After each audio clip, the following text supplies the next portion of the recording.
नमस्कार, देवभूमि चैनल में आपका स्वागत है। आज के इस वीडियो में हम कथा श्रवण करेंगे वैशाख मास कृष्णा एकादशी व्रत, जिसे हम वरुथनी एकादशी के नाम से जानते हैं। वरुथनी एकादशी 2024 में 4 अप्रैल को है। व्रत 4 अप्रैल को आप रखेंगे, 5 अप्रैल को पारण करेंगे, तो इसमें कथा श्रवण करेंगे वरुथनी एकादशी का। साथ ही आपको बताएंगे कि पारण कब करना है, पारण की विधि क्या है, नियम क्या है, उन सभी का आपको पूरी जानकारी इसमें दी जाएगी। आइए बढ़ते हैं आगे। अगर वीडियो अच्छा लगे तो एक धार्मिक वीडियो है, सही जानकारी वाला वीडियो है। इस तरह की अगर किसी भी सामग्री को आप लोगों तक पहुंचाते हैं तो उनके द्वारा जो लाभ प्राप्त होता है उसका कुछ हिस्सा आपको भी मिलता है। अर्थात अगर वो भी आपके द्वारा भेजी गई इस कथा को सुनते हैं तो उन्हें जो धर्म की प्राप्ति होगी उसका कुछ अंश आपको भी अवश्य प्राप्त होगा। अतः इस प्रकार की जानकारी को आप अधिक से अधिक लोगों तक पहुँचाएँ, प्रसारित करें। चैनल पर नए हैं तो उसे सब्सक्राइब अवश्य कर लें और वीडियो को लाइक करना और कमेंट बॉक्स में जय श्री हरि लिखना ना भूलें। इससे भगवान श्री हरि विष्णु की कृपा आपको अवश्य प्राप्त होगी। कथा श्रवण करने के लिए ध्यान चित्त होकर, एकाग्र होकर बैठ जाएं। भगवान श्री हरि के चरणों में मन को लगाएं और कथा सुनना आरंभ करें। धर्मराज युधिष्ठिर बोले कि हे भगवान, वैशाख मास के कृष्ण पक्ष की एकादशी का क्या नाम है, उसकी विधि क्या है तथा उसके करने से क्या फल प्राप्त होते हैं, आप विस्तार पूर्वक मुझसे कहिए। मैं आपको नमस्कार करता हूँ।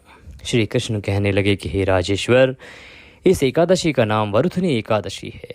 यह सौभाग्य से बहुत ही सौभाग्य देने वाली, सब पापों को नष्ट करने वाली तथा अंत में मोक्ष को देने वाली है। इस व्रत को यदि कोई अभागिनी स्त्री करती है तो उसको सौभाग्य की प्राप्ति होती है। इसी वरुथनी एकादशी के प्रभाव से राजा मानधाता स्वर्ग को गया था। वरुथनी एकादशी का फल 10,000 वर्षों तक तप करने के बराबर होता है। कुरुक्षेत्र में सूर्य ग्रहण के समय 1 मन स्वर्ण दान करने से जो फल प्राप्त होता है, वही फल वरुथनी एकादशी का व्रत करने से मिलता है। वरुथनी एकादशी के व्रत को करने से मनुष्य इस लोक में सुख भोग कर अंत में स्वर्गलोक में जाता है और श्रीहरि की कृपा को प्राप्त करता है। शास्त्रों में कहा गया है कि हाथी का दान घोड़े के दान से श्रेष्ठ है, हाथी के दान से भूमि का दान श्रेष्ठ है, भूमि के दान से तिलों का दान श्रेष्ठ है, तिलों के दान से अधिक श्रेष्ठ है स्वर्ण दान, तथा स्वर्ण दान से श्रेष्ठ है अन्नदान। अन्नदान के बराबर कोई दान नहीं है। अतः अन्नदान से देवता, पितृ और मनुष्य तीनों की तृप्ति होती है। शास्त्रों में सबको कन्यादान के बराबर माना गया है। वरुथनी एकादशी का व्रत अन्नदान तथा कन्यादान दोनों के बराबर फल देता है। जो मनुष्य लोभ के वश होकर कन्या का धन लेते हैं वे प्रलय काल तक नरक में वास करते हैं तथा उनको अगले जन्म में बिलाव का जन्म लेना पड़ता है। जो मनुष्य प्रेम एवं धन सहित कन्या का दान करते हैं उनके पुण्य को चित्रगुप्त भी लिखने में असमर्थ हैं। कन्या का दान, कन्यादान सर्वश्रेष्ठ माना गया है। जो मनुष्य इस वरुथनी एकादशी का व्रत करते हैं उनको कन्यादान का फल मिलता है।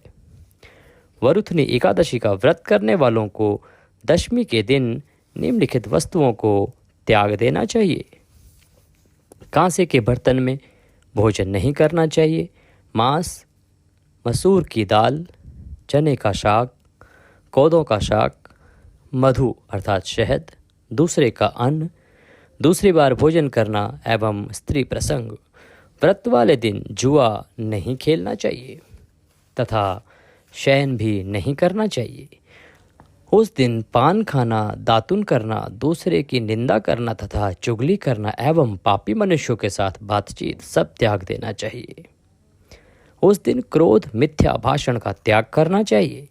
इस व्रत में नमक, तेल अथवा अन्न वर्जित है। हे राजन, जो मनुष्य विधिवत इस एकादशी को करते हैं उनको स्वर्गलोक की प्राप्ति होती है। अतः मनुष्य को पापों से डरना चाहिए। इस व्रत के महात्म्य को पढ़ने से 1000 गोदान का फल मिलता है। इसका फल गंगा स्नान के फल से भी अधिक होता है। इसीलिए आपको इस महात्म्य का श्रवण अवश्य करना चाहिए। बोलिए श्री विष्णु भगवान की जय। बोलिए वरुथनी एकादशी मात की जय। इसके साथ ही वरुथनी एकादशी की यह कथा, यह महात्म्य यहाँ पर समाप्त होता है। भगवान श्री हरि को प्रणाम करें और इसके बाद भगवान विष्णु की आरती करेंगे। आरती करके भगवान को भोग लगाएंगे और भोग लगा के अपना दिन सुखपूर्वक व्यतीत करेंगे। भगवान श्री हरि के चरणों में पूरा दिन व्यतीत करेंगे। आपको मिथ्या, लोभ, मोह आदि सभी चीज़ों से बचना है और अपना व्रत का पारण जो आप करेंगे वो करेंगे 5 मई को। 5 मई को पारण का समय बताएं, उससे पहले जान लेते हैं कि पारण का नियम क्या है, किस प्रकार से आपको पारण करना चाहिए। देखिए, आप 4 को व्रत कर रहे हैं। नियम है कि आप व्रत से पहले दशमी को दोपहर के बाद भोजन ना करें।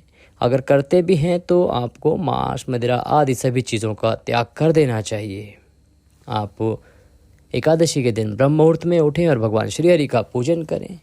जिस दिन आपको पारण करना है अर्थात 5 मई को आप ब्रह्म मुहूर्त में उठें। ब्रह्म मुहूर्त में नहीं उठ सकते हैं तो सूर्योदय से पहले अवश्य उठ जाएं।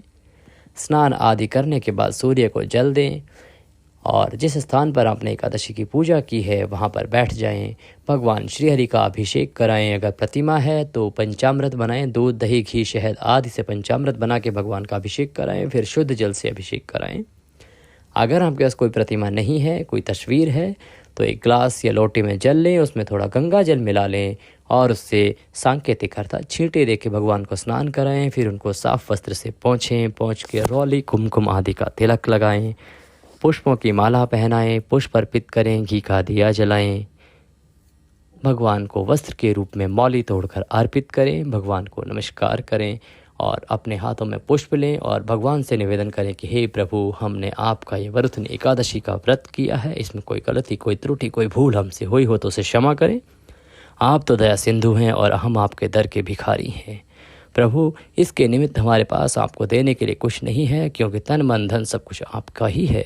हमारे पास यह पत्र पुष्प की भेंट है, इसको स्वीकार करें और दया का आशीर्वाद प्रदान करें। इस प्रकार से पुष्प भगवान के चरणों में अर्पित करें, भगवान को नमस्कार करें, फिर आप भोग लगाएंगे। पारण के लिए आप देखिए, भारत के जो भिन्न भिन्न प्रांत हैं वहाँ पर भिन्न भिन्न वस्तुएं बनती हैं। कहीं पीले चावल से भोग लगता है, कहीं खीर पूड़ी से भोग लगता है, कुछ लोग तुलसी दल से ही पारण करते हैं। तो आपके यहाँ जो भी बनता है आप उससे पारण कर सकते हैं। अगर आपको नहीं पता है कि क्या चीज़ खा के पारण किया जाए, तो इनमें से कोई भी चीज़ जो आपके लिए उत्तम लगे, आपको बनाना आसान लगे, वह बना के भगवान को भोग लगाइए। उसमें तुलसी दल अर्थात तुलसी का पत्ता अवश्य डालिए, भगवान को भोग लगाइए। उसके बाद बंधु बांधव सभी में वितरण कीजिए, प्रसाद वितरण कीजिए। उसके बाद खुद अपना व्रत का पारण कीजिए। हो सके तो किसी ब्राह्मण को अवश्य दान देना चाहिए। बुलाएं, उनको निमंत्रित करें, उनको भोजन कराएं, वस्त्र, रुपयकम आदि दक्षिणा दें, उनको विदा करें और उसके बाद अपने व्रत का पारण करें। अगर आप कहीं सफ़र में हैं, कुछ आपके पास नहीं है, तो आप खाली एक तुलसी का पत्ता खाकर भी अपने व्रत का पारण कर सकते हैं। बात आती है कि ये जो वरुथनी एकादशी है, इसका पारण आप 5 मई को किस समय करेंगे। 5 मई को आप व्रत पारण करेंगे सुबह 5:37 से और 8:17। यह शुभ समय है। इसमें भगवान श्री हरि के व्रत का पारण कीजिए और भगवान श्री हरि की कृपा प्राप्त कीजिए। वीडियो अच्छा लगे तो उसे लाइक अवश्य करें। कमेंट बॉक्स में जय श्री हरि लिखना ना भूलें। आज के इस वीडियो में अभी के लिए इतना ही। अगली वीडियो में फिर होगी आपसे मुलाकात। तब तक के लिए जय श्री हरि।